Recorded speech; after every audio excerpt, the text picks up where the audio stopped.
Welcome to the Taste of Africa, our annual tradition here at Oakland University. We normally would have a room full of 400 or 500 people, but because of our current circumstances, just a handful of us here in the room, and many of you are joining us virtually today. So we're going to have a cooking demonstration. I'm Omar Brown-El, Senior Director for the Center for Multicultural Initiatives. I'm joined today by Chef Kevin, Chef Kron, and Chef Casey. We're going to go through a wonderful demonstration for you today to get you some really good food and an opportunity to be festive with each other. If you have some questions, please put those in the chat for me and we'll get to those questions as quickly as we can. Right now, I'm going to turn it over to our chef, Chef Kevin. Well, good. Well, hello. I want to welcome everyone. Thank you for joining us today. It's a pleasure to have you. My name is Chef Kevin. I'm the executive chef here for Chartwells at Oakland University. So we're gonna have a little fun there. We're gonna definitely be talking about some Southern food and African food, and how they kind of have the influence and how they tie in together for various dishes. I do want to give a shout out here. We have the Oakland University Food Pantry over here. I want to thank them. A lot of the stuff, a lot of the recipes we're doing today, some of the ingredients can be found in the pantry. There's some bags up here. I believe you can come get them. Also, I believe the recipes are online for anyone that would like to get the recipes. Yes, so, that is correct. If you go to the Oakland University CMI Instagram page, Twitter, you should be able to find all of our social media handles. You should be able to find the information with all of our ingredients today. Yeah, so a lot of the recipes we're doing today, you can get most of the ingredients at the store. Some of these items at the food pantry. Everything that we're doing today is readily available. You can buy it at Kroger's, at Walmart. I mean, everything's definitely available. I got a fun menu. We're gonna do some Southern fried catfish, 2 different ways. We're gonna kind of talk about some of the seasonings and spices with the catfish, how to properly fry them. We're gonna talk about okra with tomatoes, cheesy grits, and sweet potato pie. So kind of some fun stuff. Good. Some fun stuff to tie it in there. So first dish we're gonna do today is fried catfish. We're gonna do this 2 different ways. We're gonna do it with a peri-peri seasoning and Lori's. Catfish is very prevalent in Southern cooking. It's very readily available. In the South, you know, the Africans that were enslaved, when they came here, they brought a lot of their influences, a lot of their culture, a lot of their food with them. So everything we're doing today kind of has a tie in between Northern Africa, South Africa, going into the southern states during that time period. And there's a lot of nuances and things that we'll be talking about that kind of reflect those various cuisines. So the first one here is catfish. Catfish actually ties into Southern cooking. It's very readily available. So, you know, in the South during that time, the people were very poor. They didn't have a lot of food. They didn't have a lot of money. So a lot of the ingredients you see in Southern cooking was very readily available. So catfish, for example, the lakes, the streams, they were very easily harvested, very easily caught. So you get your hands on it very easily. So what we're gonna do here is I have some catfish. This is farm raised, purchased from the store. And what we're gonna do here is we're gonna marinate this in buttermilk. So we take buttermilk, we're gonna pour it over our catfish. Kind of get it nice and coated. Chef Kevin, is there a substitute for that buttermilk? You know, someone to do something different? So yes, you could use heavy cream, milk, water. Basically the buttermilk serves 2 purposes. A, it helps the coating adhere to the catfish. The other part of the buttermilk is it's very acidic, so it helps tenderize it, it adds flavor. My next step in the marinade here is I'm gonna add a little Frank's hot sauce. So you put the Frank's hot sauce in with that buttermilk, it basically kind of gives it some flavor, kind of helps permeate it. I mean, for purposes today, we're just gonna kind of mix it up, but what I would generally do if I were making this for Chartwells or making this for a restaurant, I would marinate it overnight. So what I like to do is take it, and you see the buttermilk and the Frank's kind of tossed in there. And you kind of see that right there in the camera, I hope. The next step we're gonna do, this is kind of the easiest, you could do this in a bowl, or you could do it in a bag. But what I do in the recipe is we're gonna take our Ziploc bag here, add our cornmeal. So the 2 different seasonings we are using today is peri-peri and Lori's. Peri-peri is a South African spice. It's actually peppers, citrus. It's really used primarily in South African and Northern African cuisine. It's kind of the basics from when I've read on Cajun. So peri-peri is very spicy. You hear Cajun food down there, so Cajun kind of ties into that. So what we're gonna do is take your marinated catfish, you're gonna drop it in the bag here. I'm gonna take the bag up, and we're gonna do both here for you guys for the demo today. Okay. So you say that peri-peri is really spicy? It's got some zip to it. You guys are gonna like it. It's got some zip to it. Oh, okay. And we're gonna add our cornmeal here to our other one. I know some people who would really like to have that spicy. Yeah. Another one, we're gonna do some Lori I'm not one of them, but I know some people who really would enjoy that spicy. Okay, so we get our oil hot. What I've done here in a pan, I've actually got some vegetable oil we're heating up. You wanna heat this up to about 350 degrees. This is gonna be for frying it. You know, if you're in a dorm room or if you're at home, you can go a little less oil. You can actually, what I'm about to do is you can bake it on a tray in the oven, but traditionally you wanna fry it to get it nice and crispy. But just be very careful with the oil. I'm gonna see that in a minute here. So in our catfish goes. Thank you, sir. And what we do is take your bags. All you wanna do with that, just shake it up. But all you're gonna do here is just get it nice and coated. That buttermilk's gonna help the coating and the cornmeal stick to the catfish. Yeah, I could think about times when my grandmother was cooking catfish in the kitchen, and that was always our job, to shake that bag. Oh yeah. Come here, young man, shake this bag for your grandmama. Lots of fun. So what we're gonna do here, I got this pan very hot. So basically when you're frying something, you wanna drop in, you wanna hear it, kind of hear the bubble like that. So I'm gonna go nice and easy here. Put one piece in there. This is where it gets its lovely flavor and its crispiness from.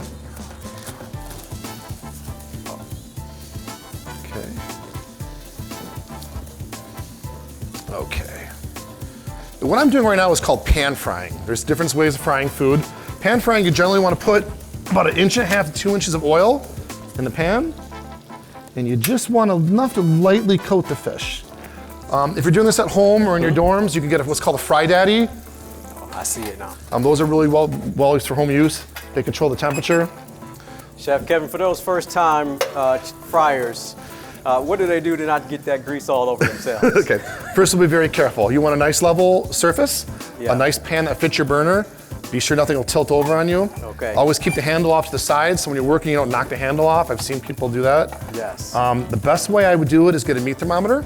You want to put the thermometer in there. You want to bring the oil up to 350 degrees. Okay. When you're adding your ingredients, it's very important when you put the fish in there to drop it away from you. You don't want it splattering back at you. So when you, I can almost kind of demo here for you. If you have your pan, you're dropping your piece of fish in there, drop it away from you.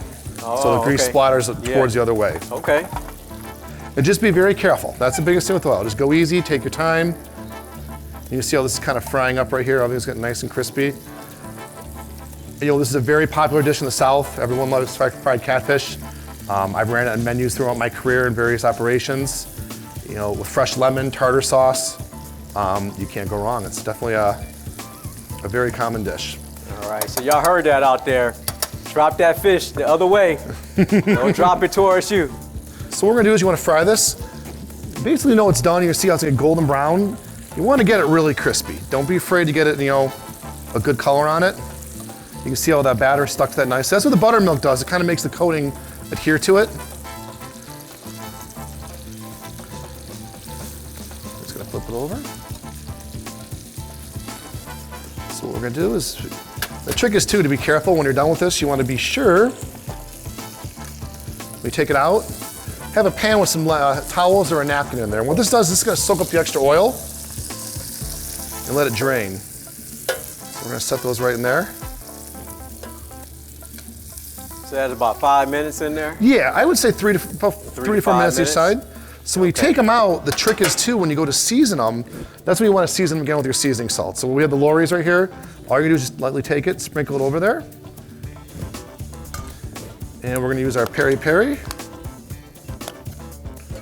Kind of a little coating of that. So that right there you have is southern fried catfish. On the camera. So what I'm gonna do is I'm gonna set this aside. We're gonna make our other items, and I'll have a completed plate for everyone to take a look at.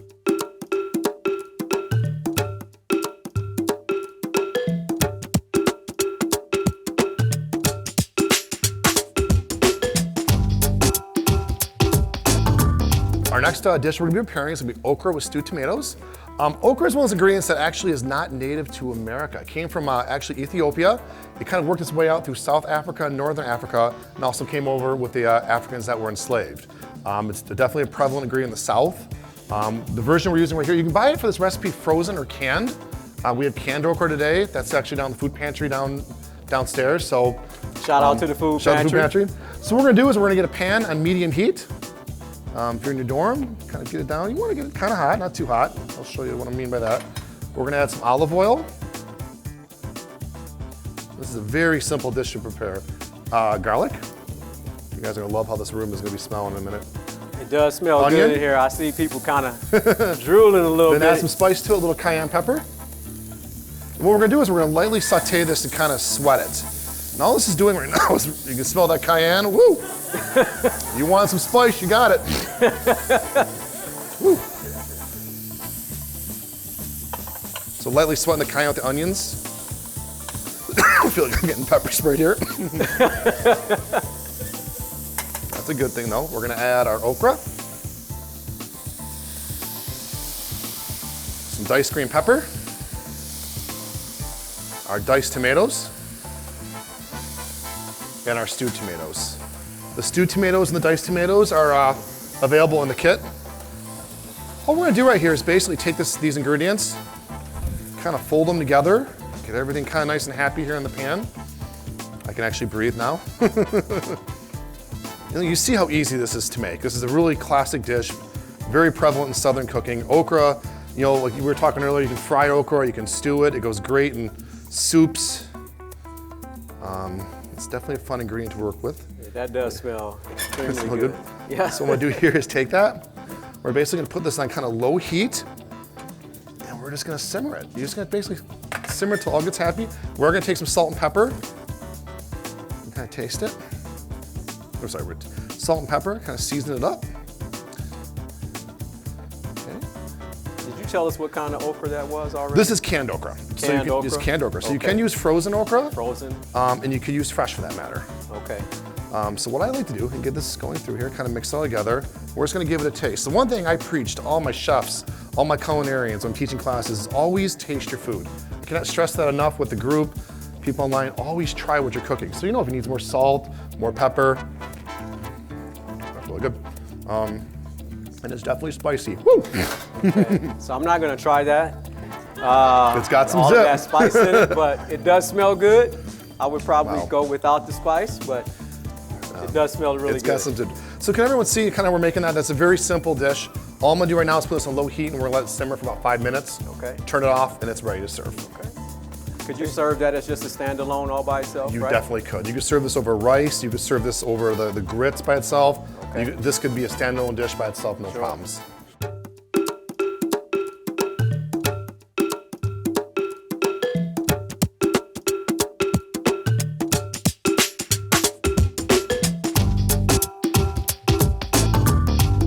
Grits are one of those things in the South, they're used in Southern cooking for everything. It's served, you know, with stewed meats, with vegetables. It's just one of those comfort dishes that grandma would serve at home. You'd see it everywhere. We're working with hominy grits today, so basically we got these out of the pantry. These are instant grits, so they cook much easier. And all we've done here is we have our water. Just gonna take our water, I have a spoon over here. And basically kind of add our grits really slowly. When I teach my culinarians, I teach my chefs, if you're adding grits or if you're making cornmeal or anything, add it slowly so you don't have any lumps. You just kind of work it in there. You can all see how I'm... Unless you like lumpy grits, right? Yeah. Some people do. And That's a preference. I see everybody in here shaking their head. We don't want lumpy grits. So what I'm gonna do with the instant grits, these are very easy to work with. You got the water, the grits, you add it slowly. Basically what we're gonna do here is just simmer this for 2 to 3 minutes. And what that's gonna do is kind of let the grits are gonna cook. We don't want them hard or crunchy. As I kind of got them going right here, we're gonna add some salt. We talk about seasoning our food and tasting everything. Okay, so we're What kind adding, of salt are we using? this is just kosher salt with a little black pepper mixed into it. Okay. Mix that in. Next thing we're gonna do is kind of add our butter. And you can see once they kind of come together, they start thickening, you know they're close to being ready. Okay. Kind of see right here how they're kind of coming together, and we're gonna fold in our butter. And then we're really gonna make these grits taste good. We're gonna add lots of cheese. Oh. Now, we could stop right here if you wanted to for sakes at home, if you don't want a lot of dairy in there, or even if we talk about you wanna keep this vegan, Yeah. you don't have to add the butter, you can use vegetable stock. Olive oil. Olive oil, definitely finish us some fresh olive oil, that'd be really good. All we're gonna do here is we're going to melt the butter.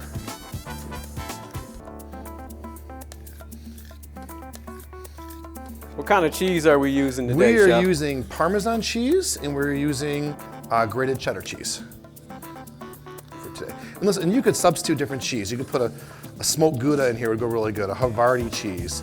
I mean, if you have any other cheese that you like, that's your favorite. Boursin cheese is one of my favorites. You can definitely mix whatever type of cheese you want in here. So as you can see the texture of that. You got the cheese in there. You definitely got it kind of nice and gooey, which is really good. Mashed potatoes. Yeah, like mashed potatoes. Like I was saying before, you always want to try it and test it and taste it. Oh wow, good. Need just a pinch more salt. Okay.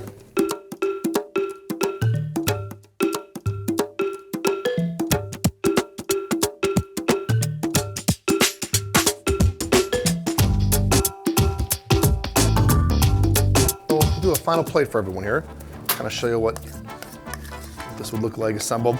This is something I'd serve in a restaurant or something we could be a nice dish on a menu. So, little grits. Okay. We're gonna put our catfish up top there. Yeah, we'll go 3 pieces. We'll give them the hungry man portion. Okay, all right. That's looking really good.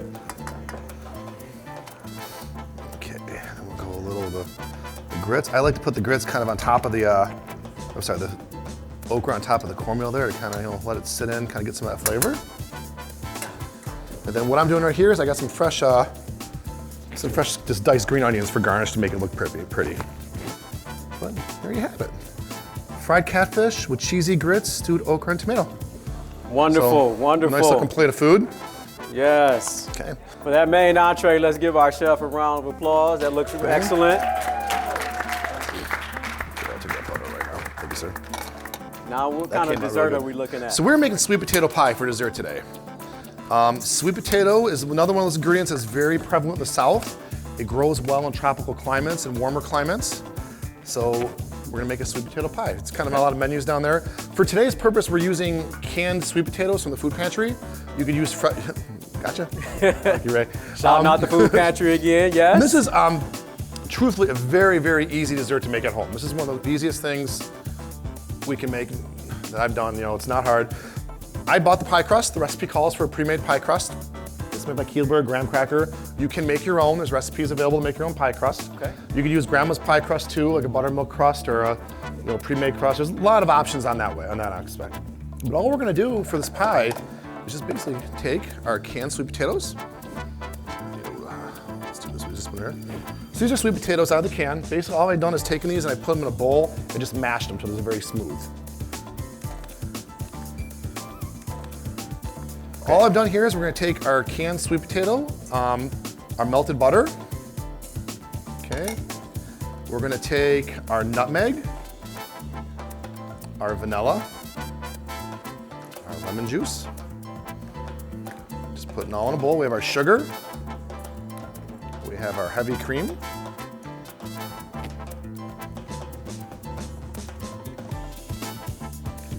We got our milk. You see how easy this is? This is super easy. We're gonna take 2 eggs. You kind of want to beat them before you put them in there. And they go. Okay. So right there. And all you're gonna do is just take this, you're gonna combine it until it's well mixed. And just take your time. You don't want to make too big of a mess.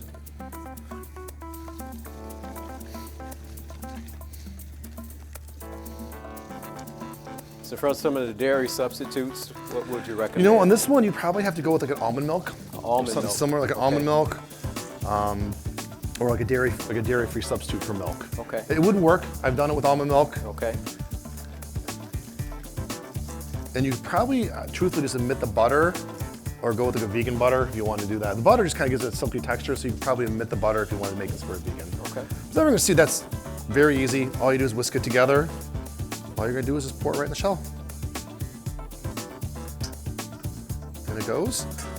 Best thing you wanna do is put this on a sheet tray.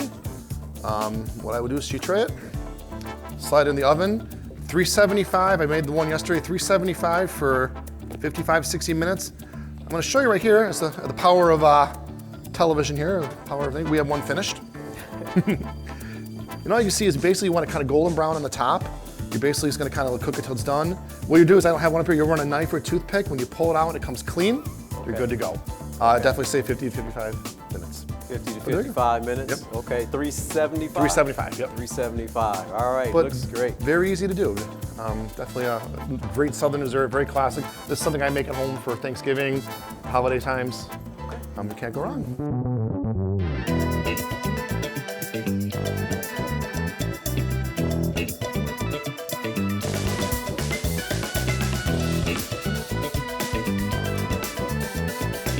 So I want to thank our chef, Chef Kevin Thank you guys. here. Thanks for having me. It was a lot of fun. Thank you. Yes. Very appreciated. For being here.